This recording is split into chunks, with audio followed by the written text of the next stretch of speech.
We're going to save and totally cherish Social Security, Medicare, Medicaid. The Democrats are going to destroy it. They'll destroy it. We're going to save it and make it stronger than ever before. We will always protect Medicare and Social Security for our great seniors with no cuts. We're making Social Security stronger. The Democrats are destroying Social Security. Social Security will not be touched. It'll only be strengthened. That was President Trump talking about Social Security during his presidency over the past 6 months. Now, what has happened with Social Security regarding Trump? I'm going to play you that full video clip, let you know what's going on, but we have a major Social Security change coming to your Social Security payments starting in 3.5 months. So starting October 1st, major change to your Social Security payments. You're going to want to know what that is. I'll let you know exactly what that is. Also, looks like Social Security is going broke again. So looks like we have a new date where the trust fund is going to run out. I'll give you all those updates and some more. Before I dive into the main content, if you appreciate the Social Security updates, hit the like button and subscribe to the channel for more Social Security updates. So Social Security makes major change to payments. What to know. So basically, some of the story: paper Social Security checks will no longer be issued as fall of 2025. So there's about 500 recipients still receiving their monthly benefits in a paper way, but due to fraud, they're saying are 16 times more likely reported lost or stolen when receiving paper Social Security checks. Just really curious. Let me know down in the comments below. Are you still receiving a Social Security paper check? Well, those are going to stop starting September 30th. That is going to be the last paper check that's going to be sent out September 30th of 2025, so less than 4 months away. So basically it's due to funding cuts and I guess to prevent fraud awareness and reporting hardship. So I'm going to give you more info on that as we get closer. Speaking of Social Security and hardship, so Social Security Trust Fund may be depleted in less than a decade. So we keep hearing this, that we're going to get Social Security is going to run out in 10 years, 9 years. So the trust fund says that it'll relies to help pay retirement benefits may be depleted by 2033, at which 77% of those benefits would be payable. The program's combined trust funds, which also includes disability insurance, may run out by 2034, 1 year sooner than projected last year. And advocates for Social Security beneficiaries say Congress should act as soon as possible to avoid a benefits shortfall. Now, we've been hearing this over the past year or two. Inaction is a bad thing, but what is being done about it? Well, I'm going to share this video clip with you, let you know more details. It's going to show what Trump has said about Social Security, what he's doing about Social Security, and more about the trust fund. Take a listen of the latest update. Really important. We're going to save and totally cherish Social Security, Medicare, Medicaid. The Democrats are going to destroy it. They'll destroy it. We're going to save it and make it stronger than ever before. We will always protect Medicare and Social Security for our great seniors with no cuts. We're making Social Security stronger. The Democrats are destroying Social Security. Social Security will not be touched. It'll only be strengthened. We're going to love and cherish Social Security, Medicare, Medicaid. We're not going to do anything with that other than if we can find some abuse or waste, we'll do something, but the people won't be affected. It'll only be more effective and better. And our country, as our country gets richer, the people on Social Security, Medicare, Medicaid, those people are going to be more secure. President Trump, as you just heard multiple times, repeatedly promised to protect Social Security, but he has yet to introduce any proposal to secure the program. And the money is now running out faster than previously predicted. The trust fund that pays retiree and survivor benefits could run dry just 8 years from now, when today's 59-year-olds are 67.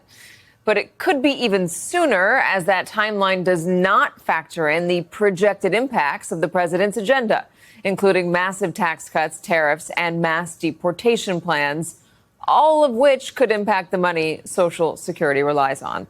Joining us now, NBC News business and data correspondent Brian Chung and professor of economics and public policy at the University of Michigan, Justin Wolfers. Brian, I do want to talk about Social Security just for another beat, and that is it's going to run out projected in 8 years. Why is that? Why is there not enough money? Yeah, and by the way, we had thought that it would not be depleted until 9 years from now. And this new projection from the trust fund for Social Security itself now says that's going to be a year earlier than projected, now in 2034. So that is alarming. And yeah, certainly you wonder, because that projection doesn't include any sort of impact from what the president's agenda might be right now, certainly doesn't factor in anything from the big, beautiful bill. You do wonder about what is going to come down the pike for that program, which is now projected to deplete earlier than we expected. Now, in the Senate version of the big, beautiful bill, again, as is right now, because all of this is moving very fast, there is this proposal for a $6,000 senior bonus, which is maybe the president's way of trying to get around the inability to use this particular reconciliation process to do the tax elimination that he wanted to propose on Social Security benefits. But again, whether or not that makes it into the final bill does remain an open question. And yes, the Social Security program is going to run dry. Justin, explain why it is why this is happening, why there is not enough money to keep funding Social Security. What has happened? What's changed among the population of Americans? Yeah, so the way it looks, or the way many of us think about it, is we think about it as if I have my account, I paid my money in, there should be money for me when I get there. But that's not actually how this was ever set up. The original sin is actually way back when Social Security was set up, which was basically that the young would look after the old. That's the financing of it. And what happens if you get too many old and not enough young, there's not enough money going in and there's a whole lot of money going out. That's what's happening here. Katie, the thing I really want to impress upon your viewers is this talk about the trust fund going bankrupt could lead people to really be terrified. And I want them to be worried but not terrified. So what will happen is when there's no more money in the trust fund, that just then means that the amount of money coming in will be the maximum that they can pay out. So what that in turn will mean is that people's Social Security benefits, were Congress never to act, would fall by about 20 or 30%. So there would still be something there for you, but maybe not what you are hoping for. That, of course, is why the system needs reform. How can Congress act to make it better? Congress acts to make it sustainable. If you don't have enough young people and you've got lots of old people, there's lots of options here. For instance, most people draw Social Security at age 65, but we're a lot healthier at 65 than we once were. Or we could make the young people pay enough to support the old people if we raise the taxes that young people pay into Social Security. Or we could cut the benefits, or a whole slew of options. The only bad option is doing nothing, because that's then refusing to make a choice, and that's going to cause an overnight cut in the payments that people get. But immigration is also an interesting factor here, and immigration can certainly help Social Security. We have a lot of immigrants in this country who could start paying into it more if they were legalized. Justin, is anyone talking about that? There's a couple of places there that are really important, Katie. So first of all, when we bring in more young people from abroad, that's the whole Social Security problem, an imbalance between old people and young people. There's a queue of young people at the border. Let them in. And if they start paying Social Security taxes, then all of a sudden the problem goes away. People often say it's important. I'm often criticised. People ask me to distinguish between legal and illegal immigration. The funny thing is, when it comes to Social Security, in fact, illegal immigration is an even better deal. Maybe not morally, but certainly from an accounting sense. The thing is, every time you hear of someone who's working under a fake Social Security number, they're sending in the payments every month under that fake number. But you can't draw payments as an old person under a fake number. So in fact, some large part of our Social Security is being paid for by undocumented workers who are never going to benefit from the system at all. They're supporting it, and that's one of the reasons it's still afloat. All right, Brian, let's talk about the other economic news, and that is that there are no deals. G7 happened, no deals. Right. Yeah, and certainly that weighs on the tariff uncertainty, which we just heard from the Federal Reserve yesterday, is adding fuel to the fire of inflation, because as the Federal Reserve has been trying to keep interest rates high, which, by the way, they didn't change yesterday, they opted to hold interest rates steady, they are trying to navigate policy for the next few months without any more certainty on the tariffs than they had 3 months ago when they last had their set of projections. So for that reason, the economists inside the Federal Reserve, which is the most important economic institution in this country, maybe arguably in the world, they raised their expectations and their forecast for inflation on the key measures that they take a look at for 2025. As we also heard from Jay Powell from the podium yesterday in a press conference that he worries about the tariff impacts already passing through to goods prices as soon as later on this summer. There was a lot of buying up in bulk ahead of an announcement on tariffs that was happening. I wonder, is the expectation that that's going to continue to happen, Justin, or is there going to be an expectation of a slowdown in terms of American consumer habits going forward? This is a really important point, Katie. So I'm going to start with the bottom line, which is economic statistics are currently and will be for most of the rest of the year very, very hard to make sense of. The reason is, as you said, before the tariffs came into place, there was a lot of buying in anticipation, try and get in before the tax hike.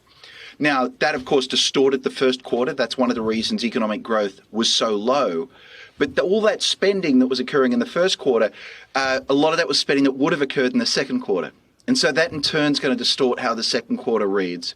And then you'll add on to that since then, a whole bunch of tariffs have been turned on and off. And should you be front running the next set of tariffs? Who knows? Remember, it was only a couple of weeks ago that on a Friday, the president imposed a 50% tariff on the European Union, and he backed off by Monday.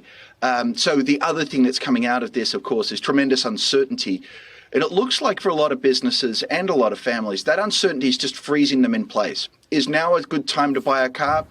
I don't know. I don't want to be the sucker who buys now when the tariffs are high if they're about to come down. And so if you're at all like me, that's my family's story, you froze it in place and you haven't bought that car.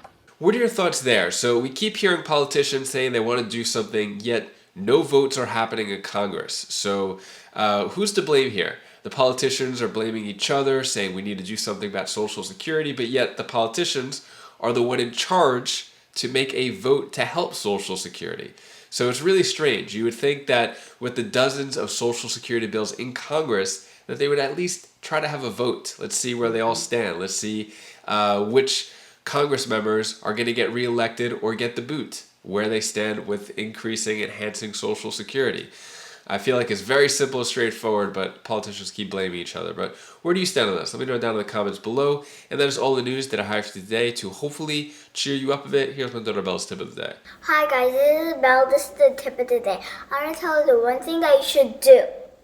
So when you have to treat people equally, and make sure that if you treat people nice, they'll treat you back nice. If you haven't heard about the major $6,000 senior bonus just coming out from the Senate, you're going to want to click this video over here. More details on that $6,000 senior bonus. Click that video now and I'll see you in that video. Take care, be safe. Thank you for watching.